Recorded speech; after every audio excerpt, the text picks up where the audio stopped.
And ang wish ko lang, no, paglipas ng hype, mas maging grounded, wiser, and better person pa siya ng sarili niya. More eyes, more opinions, more expectations, and sometimes more judgment. Viral fame is temporary, character lasts.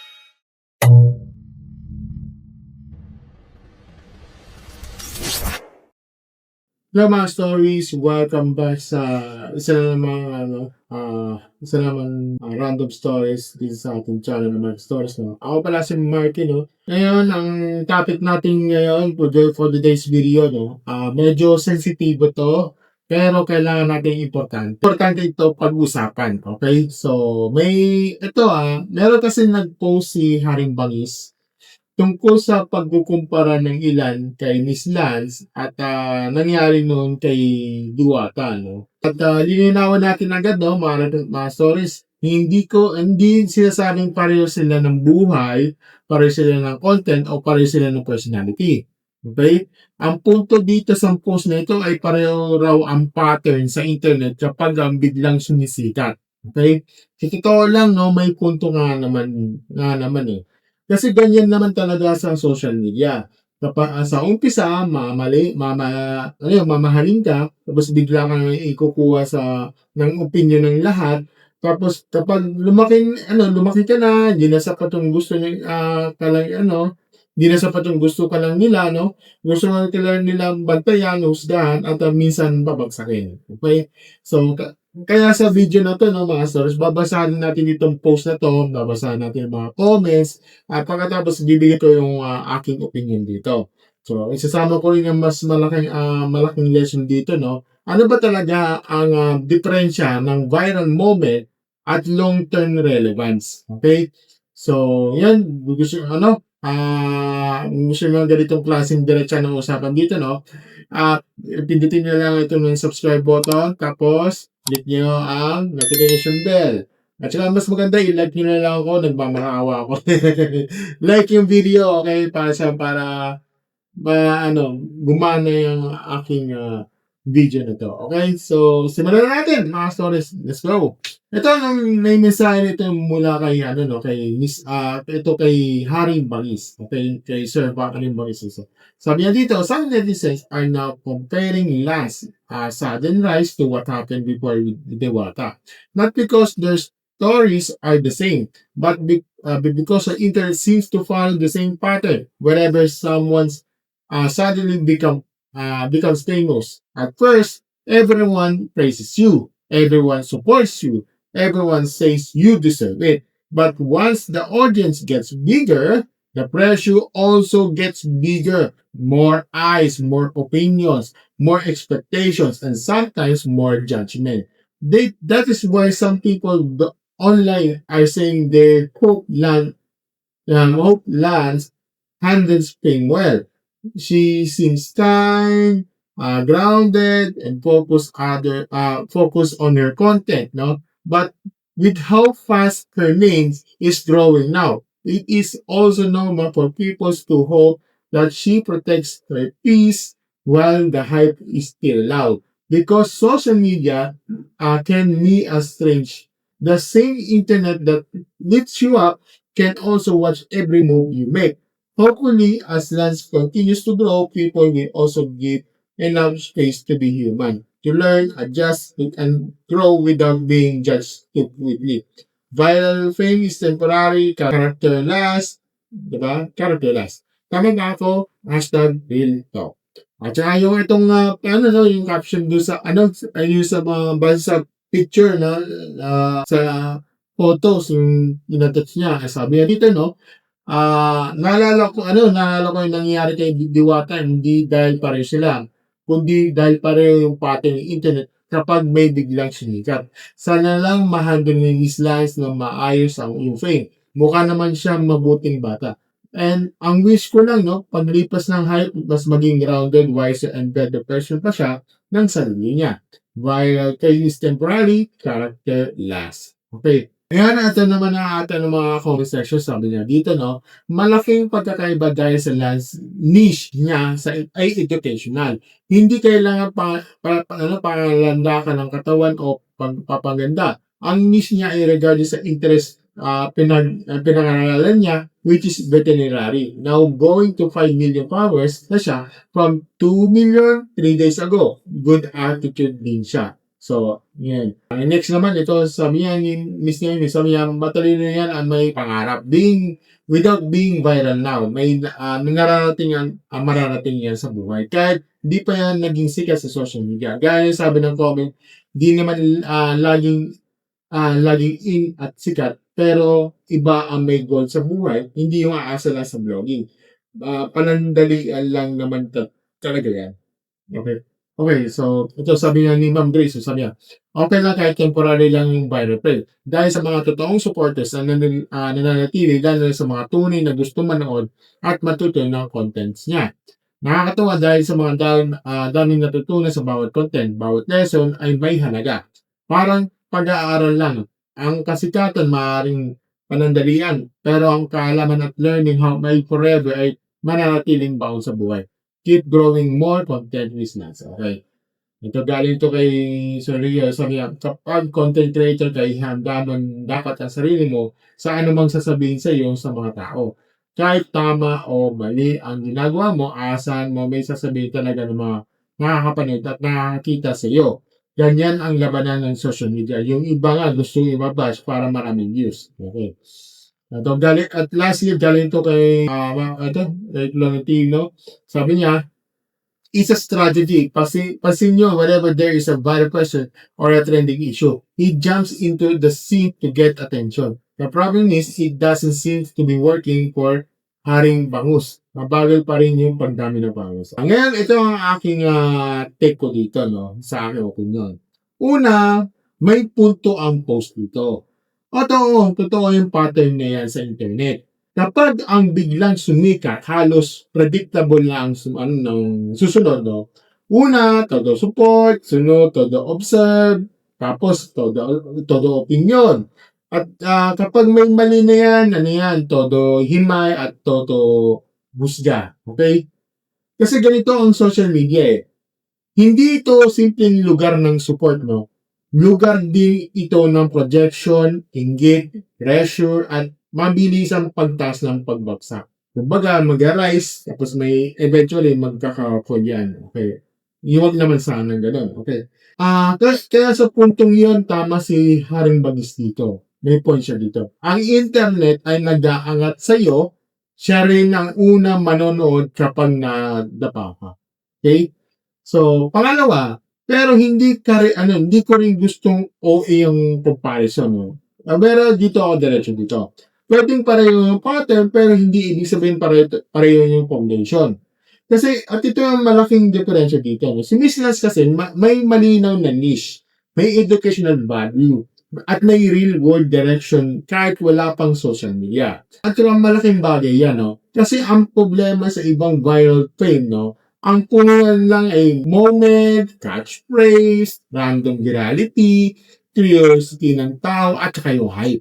No? Kapag hype lang ang bumubuhat sa'yo, delikado ka kapag humina ang ingay. Pero kapag may skill, knowledge, niche, consistency, at identity, mas may labang kang tumagal. Okay? Kaya para sa akin mga stories, no, pwede mong ikumpara ang internet pattern pero huwag mong ipilit na pareho ang future. Okay? So pangatlo, ito tama yung comments na nagsasabing kahit hindi sumikat si Miss Lance, may mararating pa rin siya sa buhay. At dito ako umanga sa sitwasyon niya. Kasi ang totoong matibay ang creator na to, hindi yung sumikat lang. Okay? Ang totoong matibay ay yung hindi mawala ng hype. May babalikan kang identity ng direksyon. Kasi si Miss Lance may veterinary medical student to. May lane siya, may mundo siya outside social media. May discipline siya. At mukhang hindi lang followers ang babasayan ng work niya, no? At para sa akin mga stories, malaking protection to. Yan, malaking protection yan laban sa pagkasira ng sarili sa pain. Okay? Kasi maraming tao ang nasisira hindi dahil sumikat sila, kundi dahil ginagawa nilang buong pagkatao ang kasikatan nila. Okay? At kapag humina ang applause, mga humina ang applause na yan, hindi na nila alam kung sino sila. Okay? Pangapat, yung gusto nilang sagutin ng comment na, kapag content creator ka, ihanda mo dapat ang sarili mo kahit anong sabihin ng tao. Well, tama naman ito, no? Pero kalahati na. Okay, kalahati na. Oo, kailangan mong maging handa sa criticism. Oo, at saka, hindi mo makokontrol yung comments ng lahat. At saka, oo, na may bashes talaga. Hindi mo mawawala yan. Pero hindi ibig sabihin nun ay normal na lang yung pampabastos, unfair judgment, fake narratives, at saka mga toxic pressure. Kasi pagiging handa ay hindi ibig sabihin tatanggapin mo lahat bilang tama. Okay? Pwede kang magiging matatag at saka nang hindi nilo-normalize sa mga kabalbalan sa internet. Okay? Panglima, no, doon naman sa nagsasabing strategy lang ito sa ni Harry Poggins para sumakay sa viral topic. Well, posible, imposible, hindi. Kasi sa social media, normal yan. Kapag may trending na tao, may mga gustong sumalsal. Okay? Para sa relevance, para sa reach, para sa engagement, at sa mga sarili ko. Well, even din ako. Well, sumasaw na rin ako doon eh. Pero kailangan natin pagtalakay at pwede natin yan, para malinawan dito. Okay? Okay, hindi naman sa sausawan na kailangan natin ng linawan na at kailangan natin maglakad tayo ng mga opinion tungkol dito. Okay? Kaya at saka hindi na ako makapag-plastic dito. Hindi halos lahat ng commentary spaces ginagawa yan sa isang paraan o iba pa. Even ako, ginagawa ko naman talaga yan. Oo, aminado na ako dyan. Okay? Ang tanong kasi dito, hindi yung sumakay ba sa hindi kung ang tanong kasi dito, hindi kung sumabay ba siya sa topic. Ang tanong ay may laman ba ang punto niya o puro saw-saw lang. Okay? Para sa akin, ang post na ito may laman naman, okay? Simple nga ang pagkakasabi, pero may valid observation siya tungkol sa internet cycle. Okay? So, panganim, ngayon, isisingil ko rin yung punto tungkol kay Neneng B. Okay? Actually, magandang example to yung mga viral personalities na bendis bigla sumakat dahil sa isang linya, isang catchphrase, isang moment, no? O isang content na tumama sa masa. Kasi halimbawa, gaya ito yung binanggit mo, sumikat dahil sa branding line of quickly identity. Tapos, after some time, humihina ng ingay, no? Bumaba yung pila, lumipat ang pwesto, nagbago yung momento. Anong leksyon doon? Hindi lahat ng viral ay sustainable. Kaya kung hindi mo makonversahin nito, solid customer base, long-term branding, consistent value, at saka repeat audience, at saka rin support, lulubog din ang momentum. Okay? At saka ito, at ang totoo, ang hype mabilis pumasok to, pero mabilis din mawala. Okay? Kaya yung mga creators of small business owners, tanong ay hindi yung, paano ka na ako nag-viral? Ang tamang tanong kasi dito is, paano ako magiging relevant kahit hindi na ako viral? Okay? So, para sa akin, may HC Lance dito, kasi may content niya, may utility. May natutunan ng tao, may babalikan ng audience, di ba? Pang-pito, ito yung opinionated kong take ko dito, Hindi sapat ang mabait na image para lang tumagal. Okay? At hindi rin sapat ang viral play para manalo. Okay? Kailangan ng creator ng emotional discipline, consistency, boundaries, at saka smart audience handling, at saka tunay na dahilan kung bakit ka pinapanood. Kasi sa darating na araw na hindi na bago yung mukha mo, hindi na shocking yung growth mo, hindi na exciting yung overnight success story mo, di ba? At kapag dumating na araw na yan, ang matitira sa'yo ay may silbi na content mo, may depth ba ang personality mo, may direction ba ang ginagawa mo, diyan masusukat ang totoo. Okay? So, pangwalo, okay? Para sa mga viewers, ito rin ang advice ko dito. Huwag niyong gawing laruan ang tao dahil lang sikat na siya. Okay? Kasi ito ang ugali ng internet. Iaangat ka nila parang santo. Tapos, hahanapan ka na ng mali. Tapos, may mga konting sablay. Ibabagsakan na parang kasalanan mong naging tao ka. Okay? Masyadong immature yung ganitong audience behavior, no? Kung gusto niyong suportahan ng isang creator, bigyan niyo rin ng space na matuto, magkamali, mag-adjust at lumago. Okay? Pero hindi ibig sabihin na exempted siya sa kritika, hindi naman sa kritika. Pero dapat fair and critic yung hindi yung gutom sa pagbaksak. Okay? So, ito ng pangsyang, no? At para kay Miss Lance mismo, no? Kung sakali mapapanood naman ito, kung ever mapapanood naman ito, no? Ito ang simple kong advice ko dito, no? Well, ang sa akin lang is protect your peace, protect your routine, at protect your identity outside the internet. So, kasi followers can rise overnight. Okay? But peace can disappear faster. Okay? Huwag mong hayaan social media ang magdikta ng buong value mo. No? Gamitin mo ang platform at pero huwag mong hayaang kainin ka ng platform. Okay? At sa tingin ko, yun din ang gustong sabihin sa post na pinakasimpleng paraan. No? The hype is loud but it does not last forever. So, ang final thoughts ko dito, tama yun din yung viral fame is temporary, character lasts. Okay? Pero dagdag ko pa, no? Character lasts, pero character alone is not enough. Okay? Kailangan din ng disiplina, consistency, purpose, at saka na kakayang tumayo kahit wala ng ingay. So, sa tingin ko na hindi unfair ang sasabihin ng mga parehong internet pati ng mga biglang sumisikat, no? Pero unfair din sorry. Pero unfair kung ipapahiwatig mong pareho agad ang magiging bagsak o future. Kasi hindi lahat ng viral fare pare-pareho ng pundasyon. At dito ako diretso. Mas may laban tumagal ang creator na may utak, niche at direction kaysa sa creator na hype lang ang puhunan. Okay. Sa ngayon, no, iyan ang nakikita ng marami kay business, no.